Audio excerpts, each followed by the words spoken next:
All right, let's welcome into Straight Fire. Every year he does the quarterback tiers for the Athletic, and it does massive numbers. And then he goes on a media tour. Maybe it's just not America. Maybe it's globally talking about quarterback tiers. Mike Sando from the Athletic. Mike, how are you, man? Good. I have done some Canada, a few Canadas. Wow. I mean, Mike hit me with a staggering stat. I know he does a lot of podcasts. Obviously, the quarterback tiers is huge. It's everywhere. There's not a lot to talk about, and that you guys pick the perfect week every year, seemingly. And he said, we're recording this on Wednesday. I'm his ninth of 15 podcasts today. Now, listen, I do a lot of media, Mike. I've never done 15 hits in a day. And I'm Yeah, assuming you're doing similar numbers to that all week, huh? pretty much. Yeah, pretty much. Friday maybe not filled up yet all the way, but I love it, and we embrace it. And there's just so many good conversations I've had over the years, and so it's the 12th year of doing this, and the nice thing is in like different markets, there's different things they want to ask about. So it's not the same exact conversation every single time. Everyone brings something to it. You'll have something that stands out to you I that, I that I don't haven't know. thought about. That I haven't I thought don't about. know. We've been talking about it on the herd for a couple days. And for me, the one, and I don't really get triggered a lot, is Jalen Hurts checking in at ninth. Now, listen, I know that they had a really good team last year, Mike. Yeah. Whether it was defense, draft, free agent, linebacker, Bond, like everything they did hit. Saquon Barkley on the cheap, and Jalen Hurts was excellent. I mean, you true or false? You can remember the last Super Bowl MVP that was this disrespected without playing a game after the Super Bowl. He literally won MVP of the biggest football game of the year. He had a Was great Nick, yeah, postseason. was Nick Foles the MVP of the Super He Bowl? might have been, but he probably wasn't even on the tiers because I don't think he was starting the next year, was he? I thought he was because I thought we looked this up, but your point's well taken. Your point's well taken. Like I think it's in the quarterback tiers. My brain must be a little scrambled. I Yeah, can't yeah, remember it, but there was something in there on the Hurts section. Like if you read yeah. he is like the most dissed, and there's a couple other guys that, are Foles like, that weren't even on Hurts's level in terms of their career accomplishments. So, yeah. So this is something, and Colin Coward asked me about this too, but I've got something new for you on this one that I didn't Okay. think of until yesterday. Actually, Dave Deschamps, who edits my column and is brilliant, does a great job. He came up with this. He was thinking about Hertz too, and we went back and looked. So Hertz was higher 2 years ago coming off a Super Bowl loss. Like he had more tier one votes and was higher ranked than he is now. And so, the light bulb went on my head, like, why would that be? And here's why I think it is. I think when he lost the Super Bowl, he was earlier in his career and he was perceived correctly to have made a jump as a passer. Because, right, that was a concern of him coming out. Hey, he's more of a runner. Can he pass the ball? And he showed that he made progress as a passer. I think back then, people projected that that would continue, that he would Mm. continue to get better and better as a passer. And since then, they had kind of the weird year, and then they had the year this year where they took the ball out of his hands and they were a running team with Saquon Barkley. Certainly after the first few games last year, he hardly ever had a game where he was throwing the ball a lot. And so I don't think that anyone perceives that he's taken another step as a passer, even though this great team around him with good play from him won. So Mm. to put him where he's at, you're basically saying, you know what? I think you want dosage of him as a passer is most appropriate. That if we put more of it on his arm, that it wouldn't be good for the team or him. Whereas some of these other guys that are ahead of him in tier two, we'll see on Jaden Daniels, but Justin Herbert, Jared Goff to some degree, Stroud's barely ahead of him, but that people feel as though either there's more of a ceiling there with Mm. them, or you could load them up more than you could Hurts, and you might get better results. Okay. That's very fair. And I get that. I'm going to assume that he was higher off the Super Bowl because he was extraordinary. And then they had Saquon Barkley this year, where a lot of people credited, which is Yeah, fine. Um, yeah. but this was a nugget in your write up here.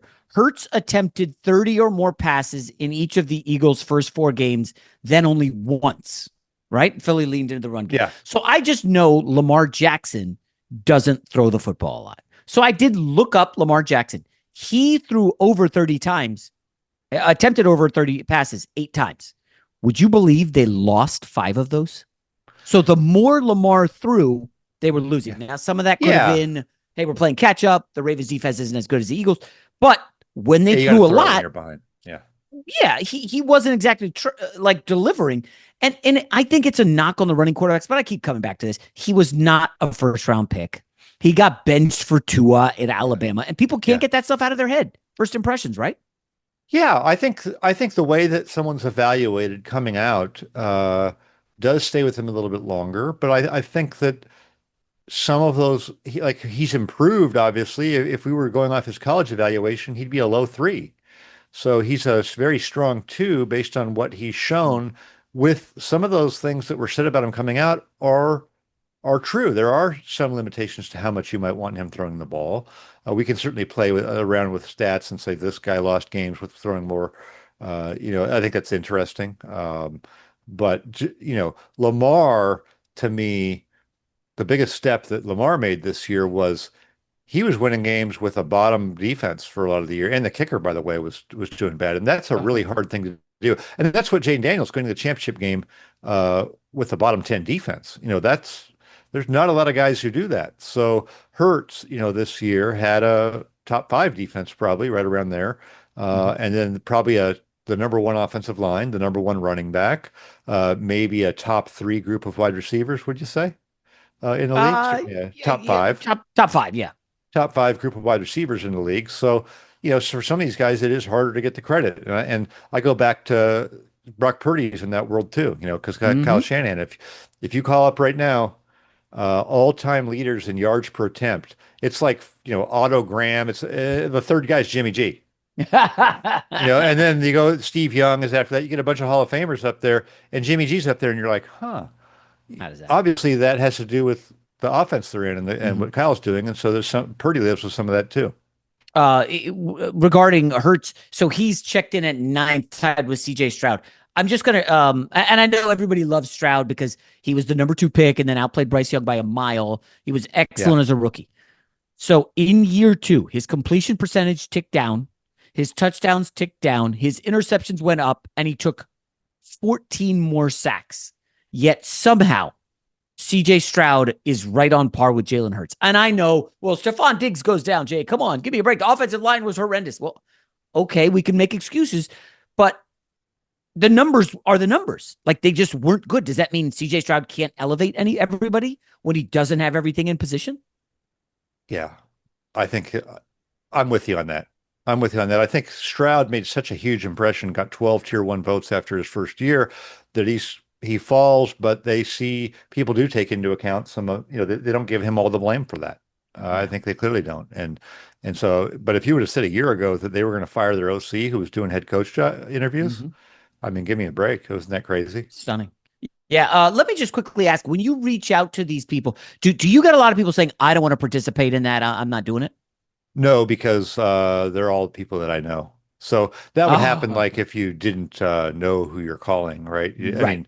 mean, that would be like when I first did this in 2014, I only had 26 people do it because Mm. I didn't know as many people, and now I really cap it at 50, because I Because could everybody go. probably wants to be in. Yeah. Well, Um, I wouldn't say that. I mean, it's just that there's more people that I know that would, yeah, yeah, hey, let's talk about it. It's fun. People enjoy it. mm. It is. I found moderately interesting that like 3 years ago, Deshaun Watson was top 12, I think. Yeah. Aaron Rodgers, I think, was top 6. It shifts pretty quickly. I am curious. Do you think people look more at the season or body of work, career improvements, all that stuff? Well, the body of work for sure matters like, for example, Patrick Mahomes has the ultimate body of work. So he's not anymore producing amazing, huge stat seasons, but he's in the Super Bowl and AFC Championship game every year. Like people aren't reassessing on him and being Mhm. like, oh, I don't know, I'm going to knock him down. Right. So I think the body of work does come into to play. The more you have, probably the more staying power you're gonna have in weathering a tough season. Whereas if you've just come in and let's just say you only started a couple games in your first rookie year and then you have a good year, you're going to go way up. Mhm. By the way, I Eh, just looked something up. I just cheated and looked something up for you here okay. on your so in games with in games where you threw 30 or more passes, okay? Lamar Jackson, 17 touchdowns and two interceptions. Oh, so he Jalen had good Hurts, numbers. yeah, he did. And Jalen Hurts was six touchdowns, four interceptions in his five games. So you get the feeling there that Lamar was maybe doing a little more as a passer and player in those games. Hurts wasn't terrible in them, but He wasn't uh, putting up Lamar numbers. he wasn't putting up the line. Even Justin Herbert, 15 touchdowns, two interceptions in those games. So it's Um, interesting because one of our guests who comes on does this preview for the season, and I haven't seen this stat anywhere. So the Eagles in the fourth quarter, they were ahead so often they ran 68 plays all season, trailing in the fourth quarter. That's it. So, yeah, yeah, yeah, so yeah. they're essentially front running because they're so good early, and Jalen doesn't have to throw or play catch up. And I It's just, a I yeah. know he wasn't. It- Go it's ahead. a Go little ahead. bit like Troy Aikman back in his career. Well, why doesn't Aikman have better passing stats? Because he threw Kicked two everyone's touchdowns. ass. He threw two touchdowns in the first half, and then they just handed off and they kicked butt. What's he supposed to do? Throw it 50 times a game? Yeah. You know? And Lamar's defense wasn't excellent. I am curious, uh, you know, the, and you don't want to continue to knock them. And I'm not. I'm just, this is reality. Josh Allen and Lamar Jackson, for whatever reason, keep coming up just short in the playoffs. Now, I'm sure you remember that Bills lost at Arrowhead. Like, I get it. Josh Allen, tier one quarterback, awesome. But the play calling was so horrible. You rarely say, man, Andy Reid called a horrible game with Mahomes. Yet we say this for Lamar and Harbaugh in that playoff game they hosted. I lost money on the Ravens. And then the McDermott and the Bills. So I know we want to put the quarterbacks in tiers, but they're really tied to the offensive coordinator and coach, are they not? A little bit. I thought Josh Allen and Lamar Jackson were also a little sloppy early in those games. Ball on the ground, just ball handling, imprecise early in the games. And I feel like, maybe Mahomes does that too and overcomes it. But I just feel like some of the more established tier one guys or the real craftsmen at the job, like are more on point. Like you gotta play a tight game, right? There's going to be limited possessions against Kansas City.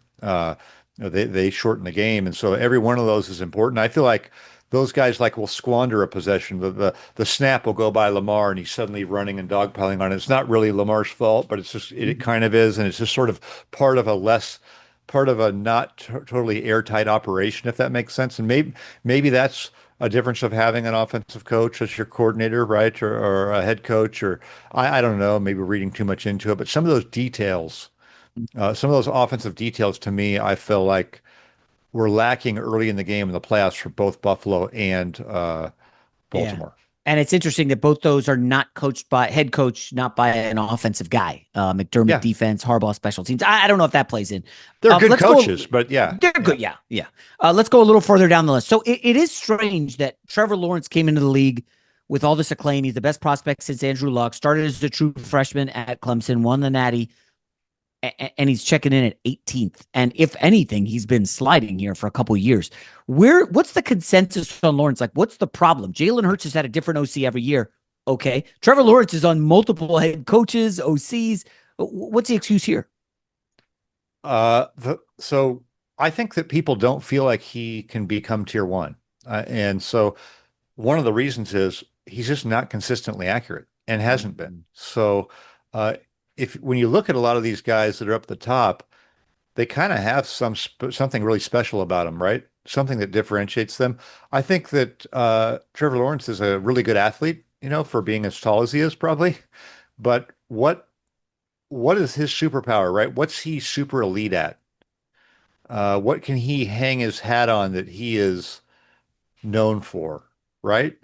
Because we can Hmm. say with these other guys, Burrow, accuracy and anticipation as a passer, lights out, right? Mahomes, beside what he does physically, I mean, you talk about a guy who just has been squared away, driven competitor, almost like a Brady type from the beginning, right? Mature. Yeah. Josh Allen, you try tackling him. I mean, this guy is a No beast, thanks. right? Yeah. Lamar Jackson, a different type of a runner, but oh my gosh, the highlight reel. When we're playing him, we're going to be on the highlights this week, and it's going to be embarrassing.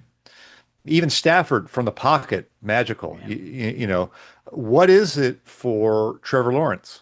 That's That's even the top of tier three. Kyler Murray, electric as a runner. Aaron Rodgers is in a different category. Tua, though, when he's on time, incredible accuracy. Trevor Lawrence, huh.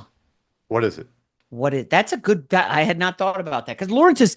Listen, I mean, he hasn't been impressive. I think they covered the spread against the Chiefs in a playoff game, or it was close, maybe a push. Yeah, And then they had the great comeback against the Chargers and Herbert. But otherwise, yeah, he hasn't been great. That being said, again, like hypothetically, Mike, Trevor Lawrence gets Andy Reid in Kansas City. yeah. What does he have? 3 Super Bowls already? Two, three? Is that I fair? don't know. Yeah, yeah. I mean, it's possible that he would have one. He'd have a Super Bowl, maybe. That's interesting. Yeah. Do you think, by the way, that Trevor Lawrence ever wins a Super Bowl? Oh, I would take the field on that. I would say no. I mean, but the odds, Yeah. but that's not a slap on him. I mean, look, No. Matthew Stafford played a lot of ball too. You got to get in the right situation. Mm-hmm. I mean, Aaron Rodgers won one, and he's been unanimous tier one in this thing 6 times. Drew Yeah. Brees won it I bet. 1-1. Um, Yeah. so It's tough to, it's still, we'll be real. It's difficult. In NBA, you get stars winning multiple, LeBron, Curry, all these guys. I don't think it really works like that in the NFL. Let me ask you about Caleb Williams. He's got a new head coach. A lot has been written about last year, what a disaster it was from watching film and all that fun stuff. Are you surprised he's down there with Bryce Young? Mike, a actual quote when he was a senior or his final year at USC, he could be the face of the NFL in 5 years. And now he's right there down there with Bryce Young. I mean, I suppose that he still could be, but what was so striking about my conversations with people about him was a lot of people just questioned his ability to process the game quickly. And he took a ton of sacks, so that's part of it. But it was like, what's he doing? Where's he going with the ball? Get it out of your hand. And that was much more of a concern. The conversation around him was much more concerning and kind of borderline negative than it was certainly for Jaden Daniels, Bo Nix, even Drake May. People would point to the situation he was in. There Yeah. wasn't anybody like poking holes in Drake May as a prospect. Whereas I felt like with Caleb Williams, there was some of that is that, hey, he was consensus number one pick. So he's being held to a really high standard. Yes. That's part of it. Like if he was a third round pick, people might be saying, you know what, I kind of liked some of the things I saw with Mm-hmm. Caleb, right? But you're number one and people are talking about you like you'd be the face of the league. Now we're going to say, well, we're not seeing that. So I think it's going to be really interesting there with Ben Johnson, who hasn't been afraid to publicly criticize players and call Mm-hmm. into question. He's talked about the team's body language and Caleb's body language. We're not a palms up team. He's been not afraid to say things publicly and put guys on notice. Other guys with injuries, he's talked about it. So what he's feeling and thinking about Caleb Williams, maybe we'll be able to tell by the things that he says this year. I think that will be interesting. Yeah, I'm not bullish on the Bears at all. This is a tough one, and I only just now noticed it. So Kirk Cousins checks in at 25, Yeah. and Michael Penix is 28. Yeah, I can explain that. That has to be a body of work thing, right? Like, oh, Kirk Cousins had a Yeah. good career. Yeah. Well, it's a little bit of this. So the tier definitions are pretty linear, tier one, two, three. And then in tier four, there's two ways you can get into it. One way is if you played a long time, you can be tier four, like, hey, I don't think you are a full season starter, Russell Wilson, right? Right. You can also be a tier four, like not enough information. Like, so JJ McCarthy got 50 tier four votes. Everyone's just sort of saying, I need to see more. And so for somebody like Penix gets 11 votes in tier three after 3 starts. That's pretty good. But Mm-hmm. 39 people said, you know what, 3 starts, I want to see more. Just put him in four. Well, Kirk gets 24 votes in tier four, but those are like damning tier four votes for him. That's kind of like, I don't think you're a starter anymore. So Uh-huh. in as a result of that, Cousins ranks a little bit higher. His body of work winds up counting a little bit for him. He's falling from a higher spot. Penix is probably starting lower and just inches up because he only got 3 starts. I would almost guarantee that Penix and McCarthy, for that matter, unless they have really tough years, are going to move up. I was going to ask, who do you think is the candidate to not just move up, but like jump 2 tiers or yeah, I guess two. Nobody's going to jump 3 tiers, but I'm extremely bullish. I don't want to give away all my fantasy stuff, but I think Michael Penix puts up massive numbers this year in Atlanta. I think he could jump up to tier two after this season. Your thoughts? That's probably a good one. I was going to say that I would think he would go up to the high tier three, but I think he will get tier two votes next year. That's probably the best one to go up 2 tiers because I don't see anyone really going from tier three to tier one. Like I could see Bo Nix going up into tier two. I would almost expect that. Oh, Yeah. what about Drake May? You think he can also make that kind of leap? I would guess my guess would be that he would move up higher in tier three. Some of that will depend on what's around him, maybe. Mm. But I'm a little bit more wait and see. They're not negative, just more wait and see. Got to close with my favorite guy. No, not the Jets quarterback. I'm going to go with Brock Purdy. It's interesting because, Yeah. and this is a tough one, but Mahomes lost the Super Bowl to Tampa, and I'll never forget. Well, he didn't have his tackles. He had no chance. He was running for his life. Okay, fair enough. Well, Mike Brock Purdy was missing Hall of Fame running back, wide receivers, like offensive line, defensive injuries. Like they were beat the hell up everywhere. And I don't hear that for Brock Purdy. I hear the opposite of what I heard from Mahomes. It was like, well, Purdy can't elevate anyone. What? That's just not how he plays. Talk to me about Purdy. Yeah. So Purdy slipped just a little bit, and I'm with you. I sort of felt like last year. I don't feel really worse about him after last year.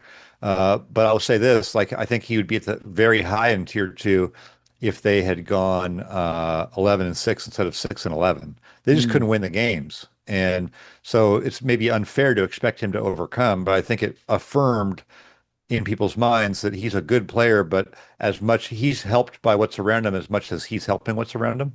When you play the 49ers, you're not like, oh my gosh, we got Purdy this week. What are we going to do? You're more like, hey, is McCaffrey playing? Because that makes a huge difference. We got to watch out for Kittle, and Kyle Shanahan's going to pull your pants down in the middle of the game because, because he's such a great schemer. You're not like, wow factor on Purdy. And so I think that's probably why he wasn't able to drive better results on the field than 6-11. I think that's why he just sort of stayed where he was or, slid back. So is Purdy's superpower processing or working with Kyle Shanahan? I think processing and working with Shanahan is a good combination to have. But I think, like I said, Jimmy G's top three all time in yards per attempt. Is that because Jimmy G's a great yards per attempt player? Probably not. Obviously, Shanahan. I guess I'll ask. You guys lean heavily on stats in this. Obviously, EPA matters a lot. Are there Not, any? yeah. The voters don't though. Well, they seem. Oh, you mentioned it, not the voter. Sorry, you Yeah, I did. mentioned Yeah. EPA a lot, and I'm Yeah. curious: is that your number one stat now, EPA, as opposed to yards per attempt? The old school Yes. touchdowns, passing yards. Yeah, it probably is, but I like to look at them all in combination because no single one of them tells you everything. But when I can Yeah, see a bunch of them, I can kind of then see where it's coming from. So I think EPA's, I'm glad it's been mainstream because I think it's better than some other stuff. But it is applying it to a quarterback, there's a team component to that stat too, as yeah. there is to all of them. But I do like it a lot. I do like it a lot, especially I like it more on a team level. But I think it's good for the quarterbacks and still look at other things. Like I still look at yards per attempt. I look at how quickly they're getting the ball in their hands. I look at other categories within EPA, like what's their sack EPA, right? What's their scrambling EPA? Where are they getting their value from? And we kind of know that from watching the games, but it helps to look at the numbers too. Yeah. All right, Mike Sando, the Athletic, the king of quarterback tiers. Hey, man, great stuff as always. I'm sure we'll talk to you during the season and continued success over at the Athletic, buddy. Thank you, Jason. Appreciate it.